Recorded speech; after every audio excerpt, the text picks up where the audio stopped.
አዳም ወዴት ነህ ያልከኝ በፍቅር ድምጽ ፈለከኝ። ወንዱ ዛሬ ነጥላ ሴት ላይ ሆኖ ባሏን ማለት ነው አንደኛ አልጋ ላይ ወይም የፍቅር ጨዋታቸው ላይ ምናምን ዝግትግት በማድረግ እንብየው አልፈልግም በማለት ያመኛል ሩካቤ ከፈጸመን በኋላ ቃጠላለሁ ታመማለሁ በማለት በመናም ብቻ በዚህ ውስጥ ስቃይ በመፍጠር አንድ ታበላሻለች በዚህ በሩካቤ ብቻ ነው።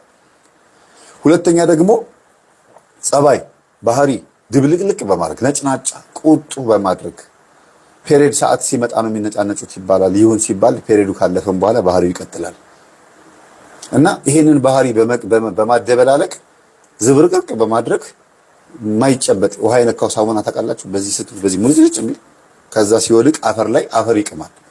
ውሃ የነካው ሳሙና ስትይዙት እንደ ሙልጭ ይላል። ከዛ ሲያመልጣችሁ ተመረይ ሲወድቅ ያገኘውን ቆሻሻ ሰብስቦ ያጣበቃል ማለት ነውና እንደዚህ ነው ባህሪያቸው እንደዚህ እንዲሆን ያደርጋል። ሴቶች ላይ ነው እንግዲህ እና የሆነ ከስራ ሲመጣ ጥሩ ፊት እንዳያይ ሚስቱ ላይ ቀና መልስ እንዳትመልስ ለሁሉም ንግግሮቹ ሬት የሚል ንግግር እንድትመልስ በማድረግ ባህሪዋን ይገለባብጠዋል።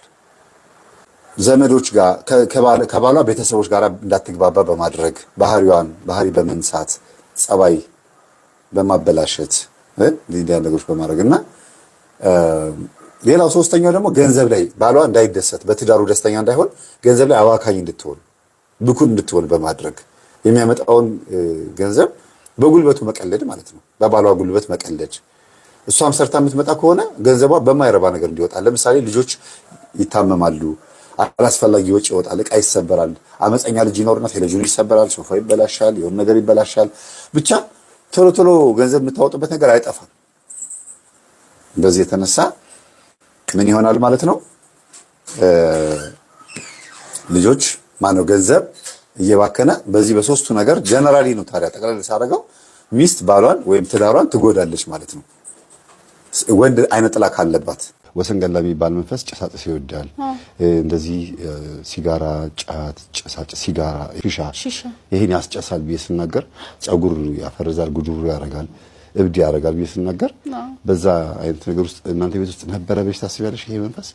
አዎ ምክንያቱም ያንተን ትምህርት ከሰማሁ በኋላ እንዳልኩ ጠየቅኩኝ አባቴንም ጠየቅኩኝ እናቴንም ጠየቅኩኝና አባቴ በቤተሰብ የሚመለክ በኦሮሚያ ክልል ማለት ነው በቤተሰብ የሚመለክ ወሰንገላ መንፈስ እንዳለ እሱ ላይ ኢቭን ሆኖ እንደተናገረ እኔ በረሃው ነኝ ወሰንገላ ነኝ ምናምን ብሎ እንደተናገረና እሱም ሲጋራ ለብዙ ዓመታት ያጭሳል ከ30 ዓመት በላይ ያጭሳል አባቴ ማለት ነው።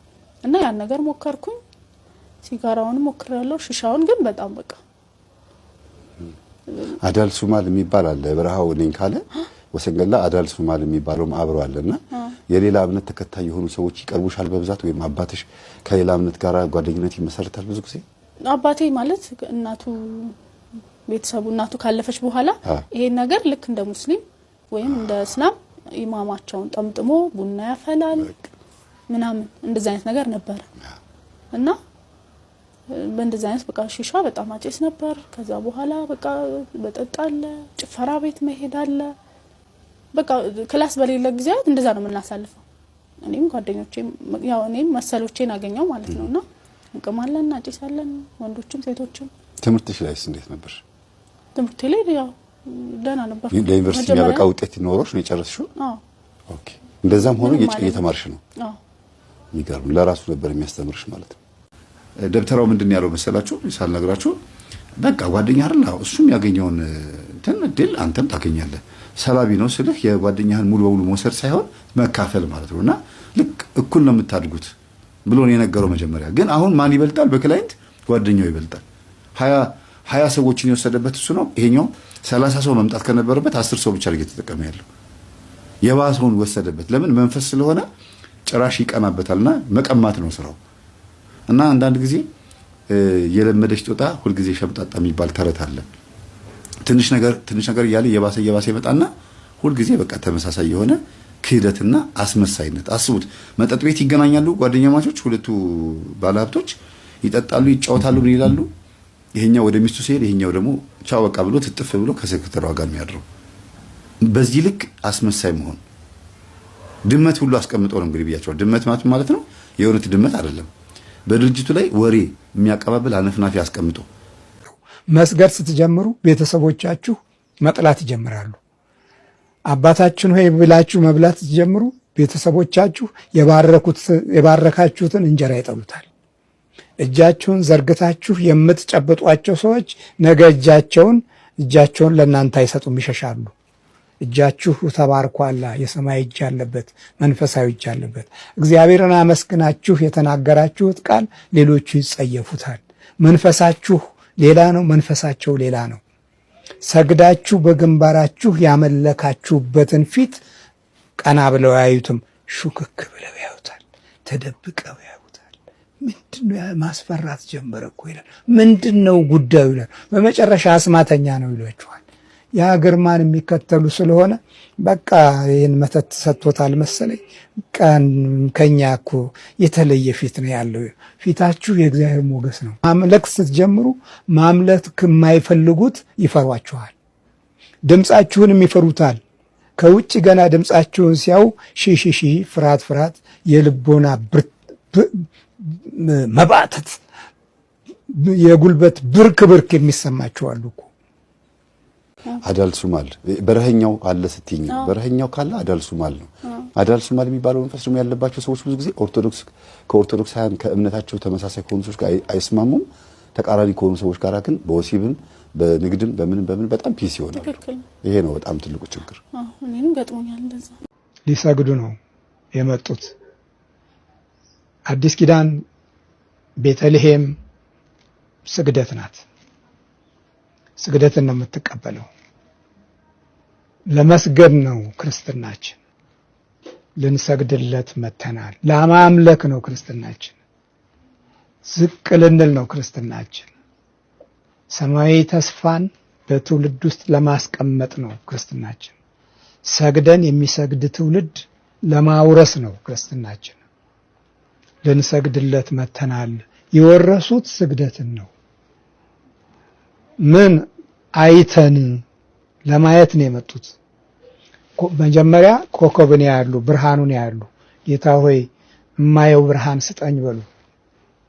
እስካሁን የማየው ጨለማ ነው፣ የማየው ብርሃን ስጠኝ፣ የምመራበት ብርሃን ስጠኝ፣ ሕሊናዬን ወደ አንተ የማቃናበት ብርሃን ስጠኝ፣ ሰማያዊ ዕድል የሆነውን ብርሃን ስጠኝ፣ የተስፋህን ቃል ብርሃን ስጠኝ፣ ከወደቅኩበት የሚያነሳኝ ብርሃን ስጠኝ፣ ሐሳቤንና ምኞቴን ወደ ግብ የሚወስድ ብርሃን ስጠኝ።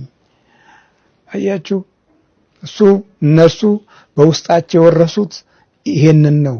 የመስገድ ልብና ሐሳብ ነው ባህሪያቸው ውስጥ ያለው። እኛ ውስጥ ምንድነው የመስገድ ሐሳብና ልብ ነው ያለ? እግዚአብሔር የሚፈልገው ውስጣችንን ነው። ውስጣችንን ሲፈልግ ልቦናችን ውስጥ ያለውን መሻት ነው። ምንድነው መሻታችን? መተላለቅ አይደለም፣ መወነጃጀድ አይደለም፣ መተሳሰር አይደለም፣ አንዱን አንዱ ማጥፋት አይደለም። ይሄ ልቡ ውስጥ ስላለ ጊዜውም ዘመንህም እንቅፋት ሆኖ ከታሪክ ጋር እንደተጣላህ፣ ከሐሳብህ ጋር እንደተሟገትህ፣ ከራስህ ጋር እንደተከራከርህ ከዛ በኋላ ከማን ልትስማማ ትችላለህ? አንተ እኮ አሁን ከውስጥህ ተጣልተሃል። የባህሪህ ውጤቶች የሆኑት ሁሉ አምልኮት አይደሉም። መስገድን የመውረስ አቅም አይደለም ያለህ። የጣዖት መንፈስ ነው አብዛኛው ያር ለክፉ መንፈስ የተገዛ ቤተሰብ ነው የወለድን። በዛ ውስጥ ስለሆነ አሁን መስገድን ትፈራዋለህ፣ ትጨነቃለህ። መስገድ ስትጀምር ተቃትታለህ፣ ታፋሽጋለህ፣ ትንጠራራለህ። ትከሻህም ወገብህም ሁሉ ይንቋቋል፣ ይጮሃል፣ ያምሃል። መስገድን እኮ ያው ልንሰግድለት መተናል አሉ እኮ የታደሉት። በብርሃን የተዋጁ ናቸው። ብርሃንን ወረሱ። ያም ብርሃን ስታዩ መድኃኒት ሆነው የዓለም ቤዛ በቤተልሔም ተወልዷል፣ ይሄ ምልክታችሁ ነው ተብለዋላ። ያንን ውስጣቸው ይዘው ነው የቆዩት። እምነትን ወርሰው ነው የቆዩት። አንተ ምንድነው የወረስከው? ምንም የለህም እኮ። አባትህ አስተማሪ ነበር፣ አባትህ ጀነራል ነበር፣ ተገዳደለ፣ አለቀ፣ ሞተ። ታሪኩ ያ ነው። አባትህ አስተማሪ ነበር፣ ሞተ፣ አንተን አስተማረ። ምንም የወረስከው ነገር የለም። እምነት አልወረስክም። መስገድ አልወረስክም። መንፈሳዊ ብርሃንን በውስጥ በኩል አልወረስክም። ባዮሎጂ፣ ኬሚስትሪ፣ ፊዚክስ ተማርክ፣ መሐንዲስ ሆንክ፣ ኢንጂነር ሆንክ፣ ዶክተር ሆንክ እዛ ለምትበላው ለምትጠጣው እንዳትቸገር ደሞዝ ታገኛለህ። እሱም በረከት አልባ ነው። ከዛ የምትቃትተው ነገር አለ። አንድ ብርቱ ነገር ግን ጎልሃል። ያም እምነትን በማጣት ውስጥ የተወለድክበት የስብዕና መጉደል በመንፈሳዊ ጸጋ የተለየህ ኃይል እንዳለ እየነገረ ነው። ግን ትጨነቃለህ። ገንዘብ አግኝተህም ትጨነቃለህ። ስልጣን አግኝተህም ትጨነቃለህ። ያልወረስከው ነገር አለ። አምልኮት ልንሰግድነት መተናል አይተን ነው። ሚስት መስተፋቅር ከተደረገባት ብትደበደብም ብትሰደብም ለባሏ ተገዢ ሆና እየተቆጣች እየተነጫነጨችም እየተፋታች እየታረቀችም ቢሆን እዛው ቤት ውስጥ ነች ያለች። ራሷን የምታገኘው እዛው ቤት ውስጥ ነው። ትህትና ነው እንዳይባል ቤተክርስቲያንም አትመጣም፣ ስድቧም አይቻልም፣ ከባድ ነው። ግን መልሳ እዛው ቤት ታራቂ ነው የምትሆነው። እንደ ጥፋተኝነት ራሷን ትቆጥራለች። እውነቱን እኮ ነው የሚል ሲስተም አይምሯ ላይ ይመጣልና ሽማግሌዎች ሊያስታርቁ ሲመጡ በቃ ዝም በይ ምናምን ብለው አፏን በማዘጋት በደለኛ እንደሆነች በመንገር እንድትታረቅ ነው የሚያደርጓት። ምናልባትም ካሳደሰ ደግሞ መስተፋቅሩን ሄዶ ሽማግሌም ሊያስፈልግ ይችላል። በመንፈሱ ጎትቶ አምጥቶ ቤት ሊያስቀምጣት ይችላል። ከታረቁ በኋላ ያው ጸብ ይደገማል። ያው ችግር እዛው ቤት ውስጥ ነው ያለው፣ ይቀጥላል። ግን ዓለማዊ እስከሆኑ ድረስ ነው። ቤተክርስቲያን እስካልተሳለሙ ድረስ ነው። መንፈሳዊ ሕይወት እስከሌላቸው ድረስ ነው የሚሆነው። ልክ ወደ እግዚአብሔር ሲቀርቡ መንፈሳዊ ሕይወት ሲጀምሩ እግዚአብሔርን ማሰብ ሲጀምሩ አጅሬው ስራውን ይጀምራል። እንዴ አልፈልግም ይላል። ከዛ ምን አይነት ሲስተም ያመጣል? ስራ ልትቀጠር ፈልጋ ከነበረ ስራ ያመጣል። ለምን? ቤተክርስቲያን እንዳትሄድ፣ እንዳታስቀድስ፣ እንዳትጾም፣ እንዳትጸልይ፣ እንዳትቆርብ፣ ንስሐ እንዳትገባ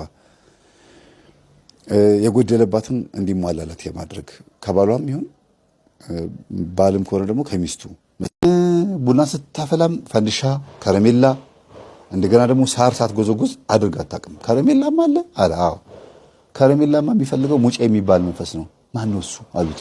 ሙጬ ማለት እንደ ሕፃን የሚያደርግ ነው። እንደዛ ነች ባለቤቴ። ትንሽዬ ነገር እንደው የውስጥ ልብስ ወይም ሻሽ ገዝቼ ካመጣሁላት ዓለም በሙሉ ይገለበጣ። ደስ ነው የሚላት።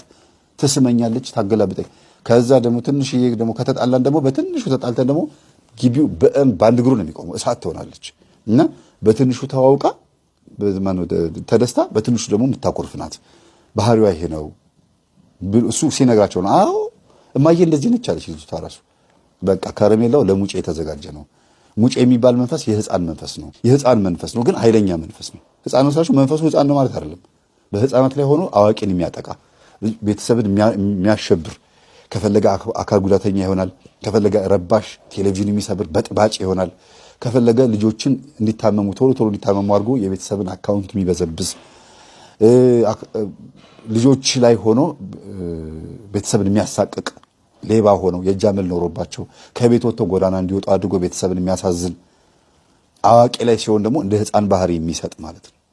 የጎለምሸት ይባላል ይሄ መንፈስ። እና ወደዚህ ስንመጣ ወይም ይሄ ሙጬ የሚባለው መንፈስ እናትየዋ ላይ እንዳለ በዛው እየተናገረ ፈንዲሻውም አዳኝ ወርቁ እንደገና ደግሞ ጨንገር ፈንዲሻው ማለት ነው። አዳኝ ወርቁ እማዬ ቡና ሲያፈሉ እንዴት ነበር የሚያፈሉት?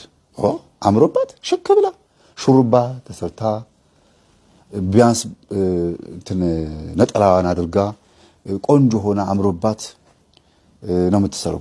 እሱ ደግሞ ማለት ደግሞ አዳኝ ወርቁ ጨንገር ነው ብሎ ይነጋቸዋል። አሁን የምትላቸውን ነገሮች እኔ አላቃቸውም፣ ግን የመንፈስ መሆኑን እረዳ ነበር አሉ። ኩሉ ደግሞ ቡዳ ዛር ወይም ቡዳ አይነ ጥላ ነው። የምትሰሙት የምትደመጡት ስትንበረከኩ ነው። እግዚአብሔርም ለእናንተ ሞገስና ታሪክን የሚለቅላችሁ እምነትን የሚለቅላችሁ መንበርከክን ስትጀምሩ ነው። መስገድ ስትጀምሩ ነው። በወገኖቻችሁ ፊት የተለያችሁ የምትሆኑት እግዚአብሔር ክብርና ሞገሱን በእናንተ ላይ ደርቦ ሰማያዊ ብርሃን የሚሰጣችሁ መስገድ ስትጀምሩ ነው። ቡዳ አይነ ጥላ ናት። ገንዘብ ሲይዙ አትወድም። ጥሩ ምግብ ሲበሉ አትወድም። ደህና ምግብ ከበሉ ያማቸዋል። ደህና ልብስ ከለበሱ ይታመማሉ። ወይም ደግሞ ያ ልብስ ይበላሽባቸዋል፣ ይቀደላል፣ ይቦጨቃል። ብቻ ሁልጊዜ እንከን አያጣቸውም። ያ ማለት ምንድነው? ቡዳ አይነ ጥላ ውስጣችን ካለብን የሚያምርብንን ነገር አይወድም። ሰው አይወጣልንም። በጣም የምንወዳቸው ሰዎች ወይ ይጠሉናል፣ ወይ ይከዱናል፣ ወይ የኛ ጠላት ሆነው ያሲሩብናል፣ ያደፍጣሉ።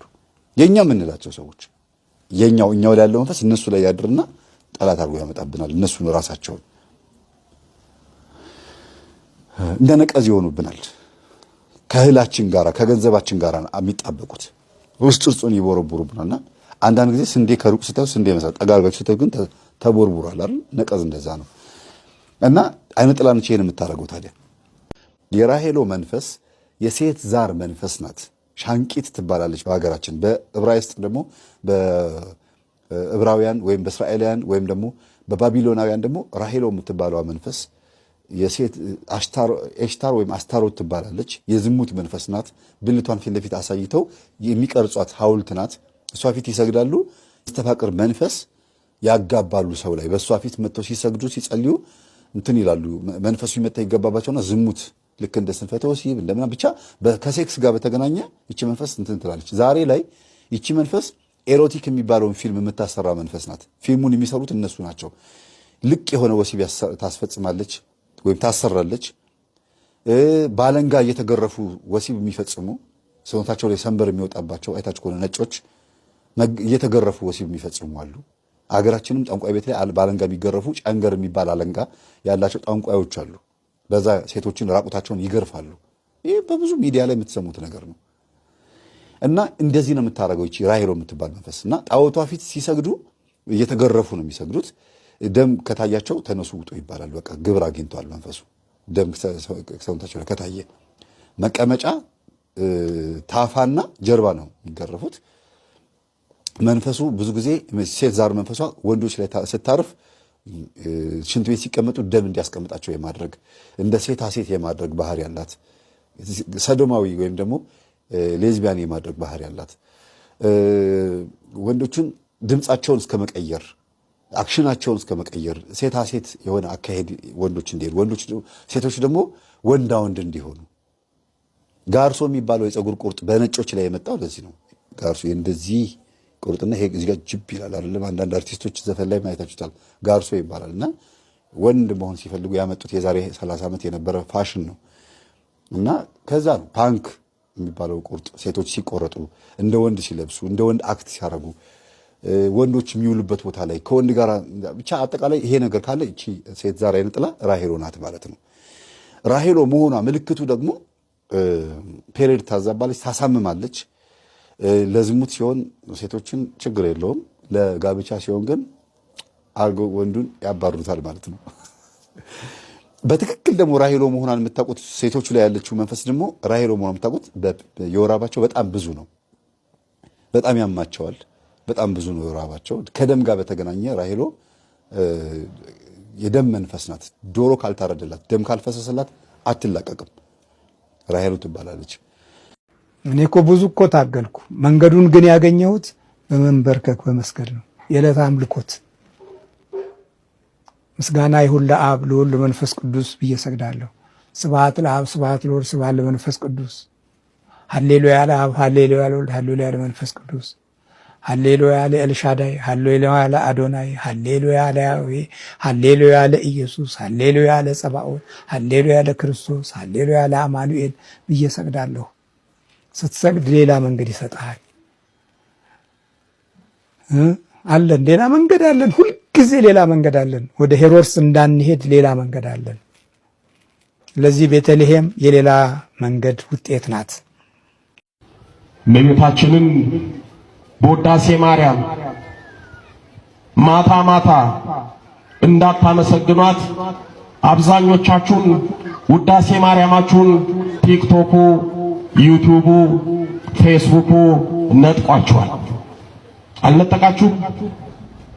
ወንዶች በጸሎት ሰዓታችሁ ቲክቶክ ላይ ሴቶችን ስታዩ፣ ሴቶች በጸሎት ሰዓታችሁ ወንዶቹን ስታዩ የጸሎት ሰዓታችሁ ያልፋል፣ ጸሎቱም ይረሳል፣ ጸሎቱም ይቀራል።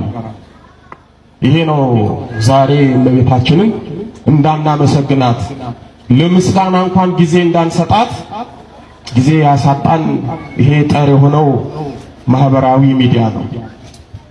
እድለም እመቤታችንን አመስግኗት። እመቤታችንን ተማጸኗት። ተውት እልልታውን፣ እልል በሉ አላልኳችሁ? እልልታው ይቅር ግድ የለም።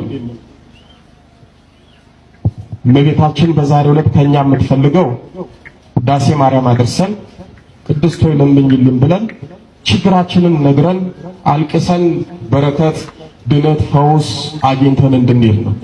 ችግሩ ግን ያው ሁላችሁም አትጸልዩ፣ አትሰግዱ፣ የጸሎት ጊዜ የላችሁም፣ የጸሎት ሰዓት የላችሁም። ለማህበራዊ ሚዲያው፣ ለወሬው፣ ለዝባዝንኬው ጊዜ አላችሁ። በእውነት እመቤታችንን ቅዱስ ገብርኤል አመስግኗታል። ቅዱስ ገብርኤል ምን አድርጓታል? አመስግኗታል። ስለዚህ ለእመቤታችን ምስጋና ይገባል አይገባም? ይገባታል። ፍቅር የተደረገበት ባል ለሚስቱ ሐሳቢ ይመስል ወይም ደግሞ በጎ ነገር ጥሩ ነገር ያደረገ ይመስል ወይም ደግሞ ብቻ ይሄን በጎ ነገር በሚመስል መልኩ ሚስቱ ፊት ወይም ዘመድ ፊት፣ ሰዎች ፊት፣ ጓደኞቹ ፊት ያልተገባ በጣም ከልክ ያለፈ እንትኖች ማሳየት ይጀምራል፣ አክሽኖች ማሳየት ይጀምራል። ደሞዙን ሙሉ በሙሉ አምጥቶ ለሚስቱ ነው የሚያስረክበው። ይሄ ማለት መተሳሰብም ሊያመጣ ይችላል። ጥሩ ነው እኮ ግን ሁሉም አይደለም እንደዚህ የሚሆነው። መስተፋቅር የተደረገበት ወንድ ብዙ ጊዜ ቶሎ ወደ ቤቱ የመግባት ቶሎ ከስራ ወጥቶ አይምሮ የሚያስበው አንድና አንድ እሷን ነው። ገንዘቡን ከሰጣት በኋላ ግን ተመልሶ ሄዶ መጠጥ ቤት የመሰየም፣ እንግዳ ሲመጣ፣ ቤተሰቦቿ ሲመጡ፣ አጠቃላይ የእሷ የሆኑ ቤተሰቦች ሲመጡ እነሱ ፊት እሷን ይሄ ማሸርገድ፣ የማክበር፣ የማጎብደድ እንደዚህ አይነት ባህሪዎች ይታያሉ። ከልኩ ሲያልፍ ነው ታዲያ ሁሉ ነገር ከመጠኑ ሲያልፍ ነው። ሁሉ እንደዚህ ያደረገ ወንድ በሙሉ መስተፋቅር ተደርጎበታል ማለት አይደለም። ግን ሁሉ ነገር መጠንና ልክ አለው። እንደው በጣም የገነነ ነገር ሲታይ፣ ጥሩ ያልሆኑ ነገሮች ሲታዩ ደስ አይልም። መጠርጠርም አለበት። ለምን በመንፈስ በርኩስ መንፈስ ተፋቅረው ተጋብተው ልጅ ወልደው መጨረሻቸው ምን እንደሆነ ይታወቃል። ሲኦል ነው፣ ገነት ሊሆን አይችልም። እንደገናም በዚሁ መንፈስ ተጋብተው ጤንነት አይጠበቅም፣ ሰላም አይጠበቅም። በዚሁ መንፈስ ተጋብተው ቤተክርስቲያን ሄዶ ማስቀደስ፣ ንስሐ ገብቶ ቅዱስ ቁርባን መቁረብ አይታሰብም ጭራሽ። እና ነገሮችን ማስተዋል ያስፈልጋል። አዳም ወዴት ነህ ያልከኝ፣ በፍቅር ድምፅ ፈለከኝ። አልብሰኝ ነጩን ልብስ፣ እወድሃለሁ ኢየሱስ፣ አከብረሃለሁ ክርስቶስ።